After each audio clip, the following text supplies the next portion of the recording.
The National Executive Committee of Nigeria's Governing All Progressives Congress has pegged both the expression of interest and nomination forms for presidential aspirants at 100 million naira. Interest and nomination forms for governors pegged at 50 million naira, while women will get their nomination forms free. That means this one, just in case you're interested, no, you'll get it free. All right, sale of forms will begin on the 22nd of April. Well, we have in the studio the National Publicity Secretary of the All Progressives Congress to help us understand some of the critical decisions reached during the APC National Executive Committee meeting earlier today. Thank you so much for joining us. I'm sure you've been responding to this question, the rationale behind pegging nomination forms, expression of interest forms at 100 million naira. That's prohibitive. I mean, some are saying, is this another way of, giving the nod to corruption? Sale, politics for sale? Is that what it is? No, it's not.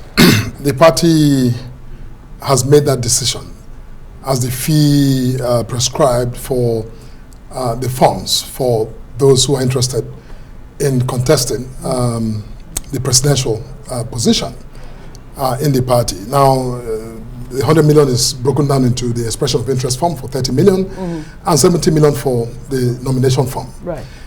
Yes, within the context of, economy, 100 million any day, any time is still a lot of money. That's about $2 million. What was that's not $2 million. About that. No, it's not even about. Okay. Help us. No, 100 million, that's about, what, $200,000 at the most, not 2 million. Oh. Well, for a population with more than 79 million people living in extreme poverty, some would say that's a lot, no matter the currency you convert that to. But Mr. Felix Morka, what's the rationale behind that exorbitant price? That's the question. No, first of all, the party did, consider a range of factors in setting that fee. I'm not sure it's advised to begin to discuss some of those details, of how those figures were arrived at. But at today's NEC, those were recommendations made by the National Working Committee.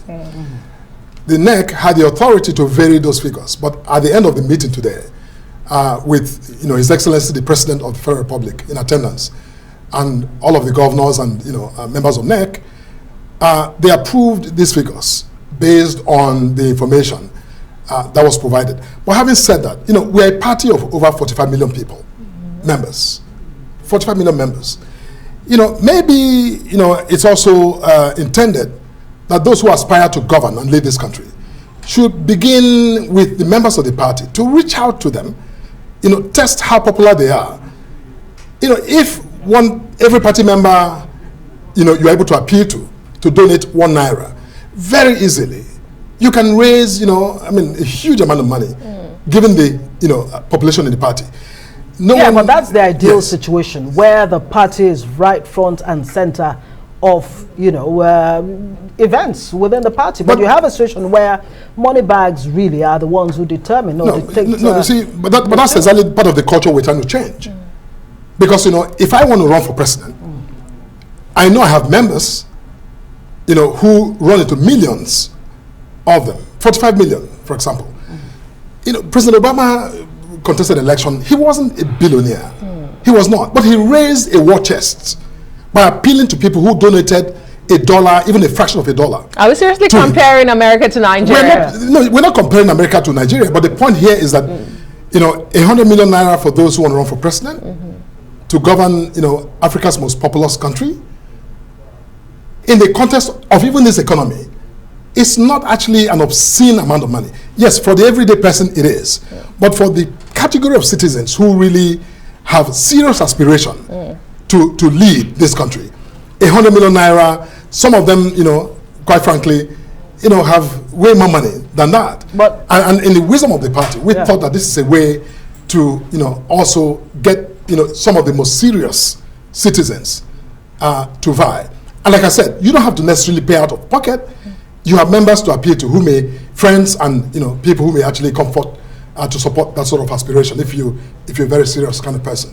Well, okay, let's talk about this idea of handing over the NEC, devolving power from the NEC to the NWC. How normal is that? I mean, some would say it's the same thing that happened with the May Malabuni situation that led to events that unfolded eventually.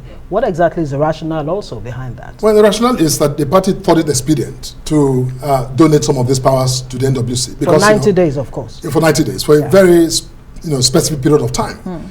The idea is that NEC, under our constitution, has quite some powers to oversee some of these processes. But there are also statutory, periods of notice that is required to convene any NEC meeting. Even emergency NEC meetings can be called. The least timeline will be, a 3-day notice. Otherwise, you have, 7 days and even 21 days notice under certain circumstances.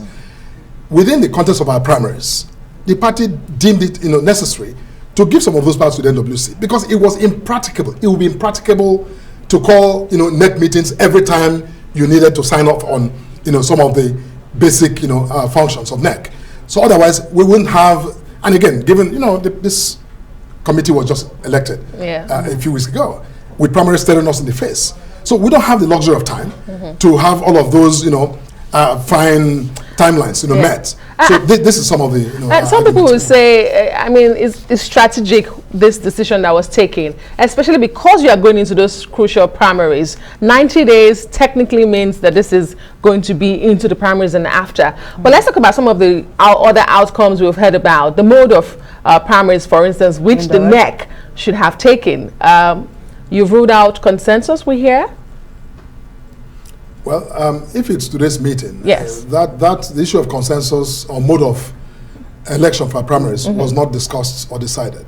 Oh, really? We did not opt for indirect primaries. That discussion didn't happen today. When will that discussion hold? It will hold in the coming days. Okay, yes. Very quickly before we let you go, a number of appointees of this government have been expressing interest in the presidency, and according to Section 84 sub 12 of the electoral law that's just been passed, for anyone who wants to seek elective position, you have to resign. Ngige, we had him earlier.